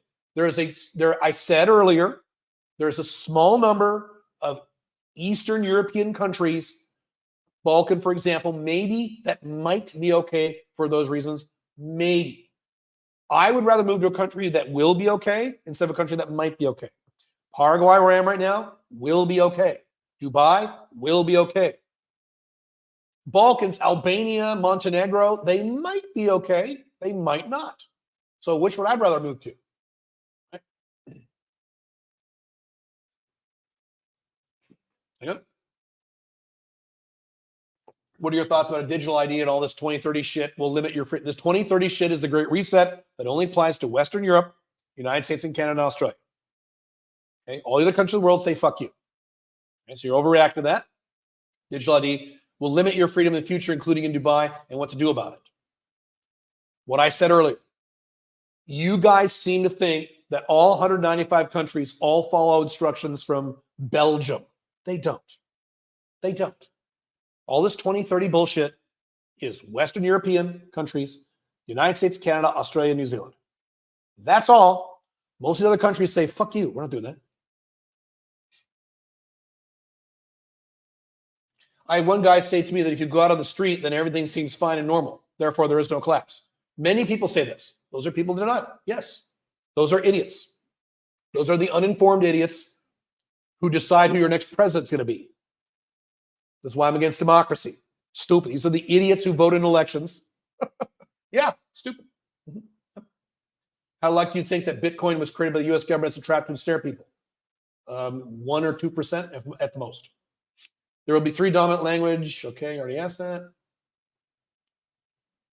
Another guy cried when I told him the UK is buggered and tried to punch me. Right. Stop trying to convince people this. I say this over my Alpha Male 2.0 stuff. Stop trying to convince normies. What did I say? Focus on you. Then you go to a country. I'm going to a party tomorrow. I don't go to parties. I'm an introvert. I'm going to a party tomorrow with a bunch of expats who live in Paraguay. They're awesome. So now you can hang around people who are like you. Dubai, everyone's like me. 91% of people who live in Dubai are from another country. So it's a whole city of people like me. It's awesome. Paraguay, because of Billy, she taught me all kinds of networks of people here who live in Paraguay, who think like I do, who are libertarians like I do, see Western collapse, getting the fuck out, living a better life here in Paraguay. Guy just had a baby with his wife. So he's having a baby party. Big giant barbecue. It's going to be great. Instead of trying to convince collapsing Westerners that their country's collapsing and you should leave, they're going to go, what? It's fine. Or we'll just Trump will fix it. You can't, these people aren't, leave them alone. Most human beings are going to go down with the ship, as I've been saying for 17 years or so. We are the exceptions, unfortunately. So focus on you. If you have a spouse, focus on that person. If you have small children, focus on them. And then let the rest of the world just kind of do what the fuck they want. They're not going to pay attention to your stuff. Would you prefer living steps from shopping? Would you prefer living steps from Shopping Mariscal or Shopping Del Sol, and why? They're about the same, because Shopping Del Sol, you also have Galleria, so they're the same. The only downside of Galleria Shopping Del Sol is it's more noisy, louder. I'm really quiet here. I'm off. I'm away. I'm many blocks away from any main road, which is what I wanted. See how quiet this is? You probably can't tell the microphone, but it's quiet.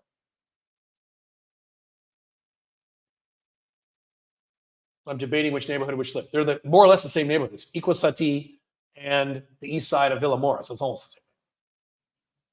Personally, I don't care about race. Societies and cultures change at the time, and we must learn to adapt. Correct. Exactly right. Adapt. Don't sit there and get mad. Don't bury your head in the sand and deny it. Adapt and make it work. Correct.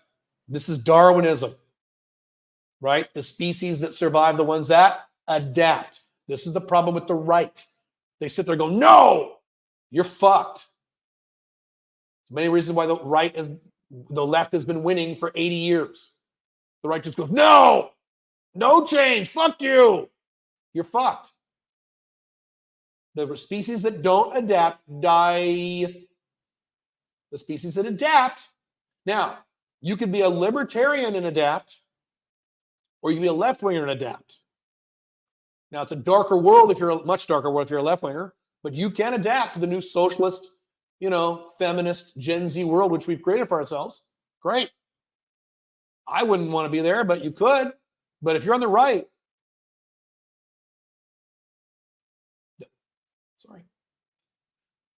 What do you think will happen at the BRICS summit next month? Nothing of significance. And I live in a BRICS country. I live in the United Arab Emirates. I live in a BRICS country. Paraguay wants to join BRICS. That'd be fucking cool. If Paraguay joined BRICS, they're trying to. It's going to be a while because Paraguay's a little, low on the totem pole. But what if in a couple of years there was an AI Caleb that gives even better business and alpha male 2.0 advice? Well, as long as he had a percentage of his income, I don't care. I also don't care about race. I've been pretty much every race of woman, including Scottish. Ooh, me too, including Scottish. I was just in Scotland about 3 months ago. Woo! You don't care there's not going to be any hot blondes? I will be dead before there's no more white people. White people on the way out, but that's the thing, I'll be dead. And by that time, you can just plug into the matrix. I know it's a bad word now. Plug into the virtual world, have all the sex you want with all the hot girls you want. You don't understand what's coming. The entire human condition is going to change over the next several decades. Not tomorrow, not in 5 years. It's all going to change. Sex won't be a thing that you're even thinking about now. Plus, you'll have sex robots. Talked about that over Alpha Male 2.0. That'll change the game. A lot of things that change the game by the time that happens. Love Southern Italy. So do I. I should be fine if I live there and have a backup plan in South America or Asia, right? If you have 100% location independent income and have a backup plan in South America or Asia, right. That is correct. Can I make my mission to save the white race? You could. I think that's stupid, but it doesn't matter. My opinion is, sure, go ahead. I think you're making a joke. Those of us who have with kids, they will have the edge in the playing field since they'll be more exotic. Oh, white kids. Oh, you guys, this white thing is not going to happen for a long fucking time. The collapse is happening soon, next few decades. This white thing is not going to happen for 100 years. And by then, the entire meaning of being a human being will change. By then, we could all be brains in jars. Ray Kurzweil shit. We could. It's possible. Entirely possible. In 100 years, we're all just brains in jars, and we all live in a virtual world. Entirely possible. That's not sci-fi. I mean it. So I wouldn't worry about it.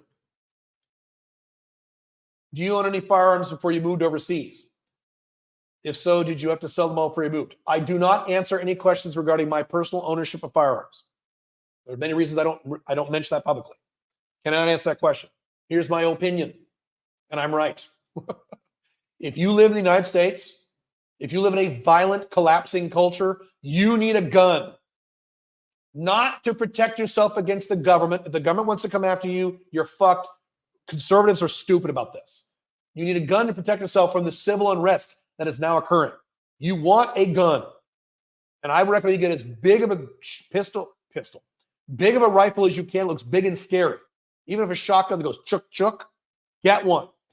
Hell yes. If you live in Dubai where there's no crime, you don't need a fucking gun. I've done entire videos on this. Well, I'm not going to move anywhere unless I respect gun rights.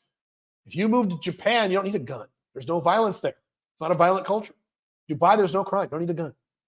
Okay? Paraguay, pretty safe. You can own a gun if you want. This is the most pro-gun Latin American country. You don't need one here either. I don't own a gun here. Maybe. So, there you go. Like Jesse Ventura, I'm not admitting anything. What I own or don't own in terms of weapons, not saying a thing. Or what locations there are or not saying a thing. Do you have some investments in America when it will inevitably collapse and may not be inconvenience? I don't understand the question. I have no long-term investments anywhere in the United States. None. I have some US dollars in various bank accounts. I have some US bank accounts, but I don't have like my net worth in there. So I have no investments in the United States. I don't want them. Why would I want those? All right. If you want to shadow me for 12 hours a day, 4 days in a row in November, and you can ask me questions the entire time, it's like getting coaching for me for 4 days. And I charge, shit, dude, I charge, when I do masterminds with 5 people, I charge $2,000 for a few hours. This is almost the same price for 4 entire days.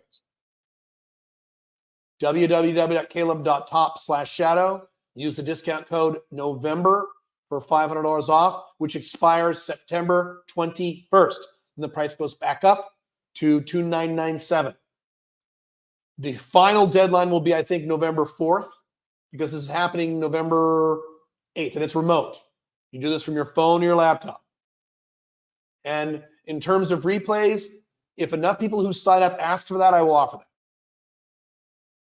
But I'm not going to sell it to anyone who doesn't join this program. And I may never, ever, ever, ever do this again. Odds are I'm probably not doing this again. Just see how many we sell and see how much I like it and see how much people like. I don't know. That's going to be a hassle for me. I'm an introvert. I'm going to be so tired. To talk to people for 12 hours straight, I'm going to be exhausted. I don't know how I'm going to do it. I got a lot of energy. I have high testosterone. I drink a lot of water. I get a lot of sleep. I have a lot of sex. I do everything right. So it's okay. But I'm just saying, I probably won't do this again. So if you want in on this, now's the time. Cool? Cool. All right. I will see you, for those who are interested in Alpha Male 2.0 topics, I will see you 1 p.m. EST at the Alpha Male 2.0 YouTube channel or Facebook. Cool? Cool. All right. Have fun, guys.